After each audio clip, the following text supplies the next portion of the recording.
Hello everybody, my name is Küntscher. I'm the head of the Department of Plastic and Hand Surgery here in Berlin, in the German capital, in the Elisabeth Clinic. I also run a private hospital which is situated in the north of Berlin, in the northern border. The plastic surgery department here at the Elisabeth Hospital is one of the three biggest departments in our capital, Berlin. We do 450 transgender cases, gender reassignment surgery cases a year.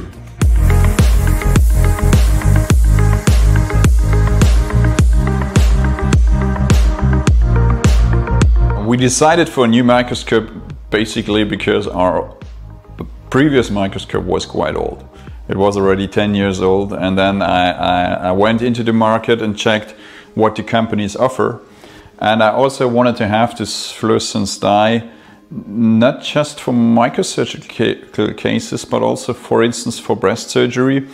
In some patients, we do have to perform subcutaneous mastectomies for prophylactic purposes, because in their breast glands they have not a manifest cancer, but they have some kind of pre-existing diseases that can cause cancer in the future. And in these patients, they have a genetic disposition to breast cancer, and in these cases usually it is recommended to remove the gland. But then we end up with very, very thin skin envelopes, and if the skin envelope is very thin, and if those young females have very thin subcutaneous tissue, we never can be really sure whether the skin is well perfused. And for cases like that, we would use not a microscope but only the dye function to check the skin perfusion before we put an implant in, a breast implant, a silicone implant. This gives us more information about the perfusion of the skin, or whether it is necessary maybe to remove a part of the skin close to the incision sites to get the poorly perfused skin off, to get a better wound healing later on. For microsurgery and for subcutaneous mastectomy and to get an impression of the perfusion of the skin envelope, it is perfect.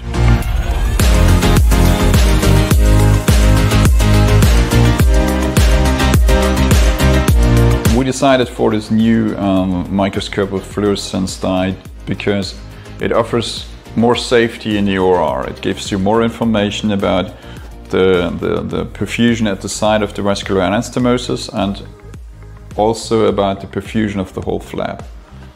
And we can also use it in breast surgery. The main improvement using the Leica microscope with the integrated fluorescence is the IC dye fluorescence imaging that we can do right in the OR, as we've done today as well, because some of the transgender males are a little bit pale in the skin color, and we are sometimes not really sure whether the arterial inflow in the flap is perfect, and if it is good, we sometimes do not know whether all portions of the flap are well perfused. As we've seen in the OR today as well, when the dye floats in, we see some darker spots and we see lighter spots, and we get a very nice image how well the flap is perfused, beside our clinical science like refill and the traditional flap monitoring opportunities.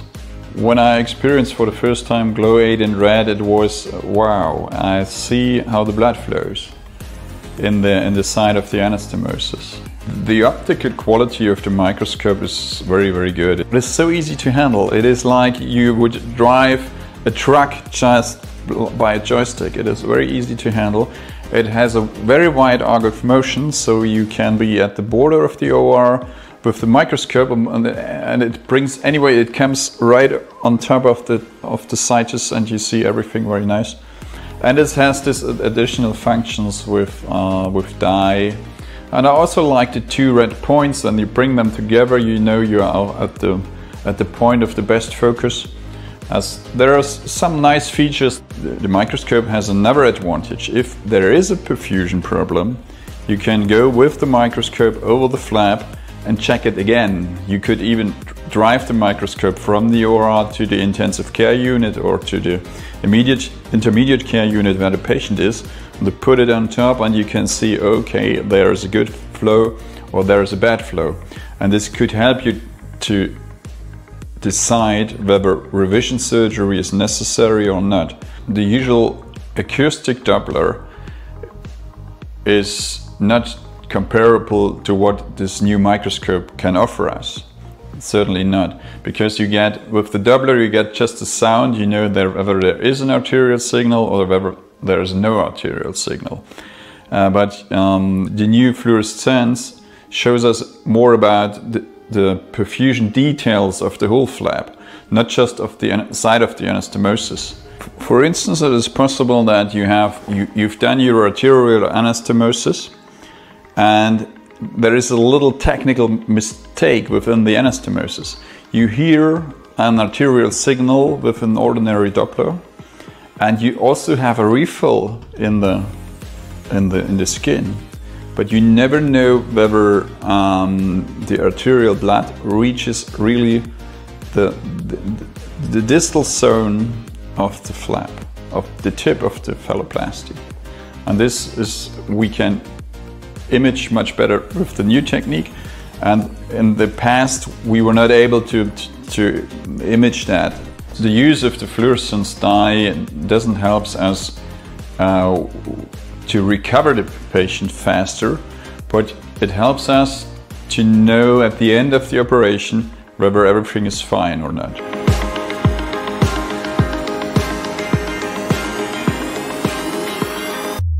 If you have pale patients or patients with a darker skin color, where it's the ordinary signs like refill and skin temperature doesn't help you further, it is a very, very good additional tool at the end of the operation to check whether there's everything fine. Two main improvements for the other staff in the OR, for the nurses, are the screen. They can observe exactly when I sew the microvascular anastomosis, they see when I did the first, the second and the third nut, and they knew exactly, okay, now he's doing the third nut or the fourth nut, and I give him the scissor. So they can better observe the process of the operation. And they like the easy handling. The new features are very, very nice, especially for us. We do not use them just in a clinical routine. We use the new features also for academic purposes. We have the screen next to the microscope. We can tape when we do the microvascular anastomosis. We can tape how the dye flows in and the dye flows out, and how the skin gets enriched with the dye. And we can also show, not just in the OR to our staff, we can also show in meetings, when we go to meetings, when we have speeches, we can explain to colleagues what we do. And I'm also doing students education. I'm a professor at the University of Heidelberg, and this department does online lessons for the Heidelberg students, and we can show them how we do the anastomosis, we can do the videos, and we can also visualize how perfusion works in a free flap. This is also very nice for academic purposes, for the training of younger surgeons or medical students. I believe that the use of a microscope with an ICG dye function is going to become more and more common in the future. I guess more and more plastic surgeons are going to use that in the OR.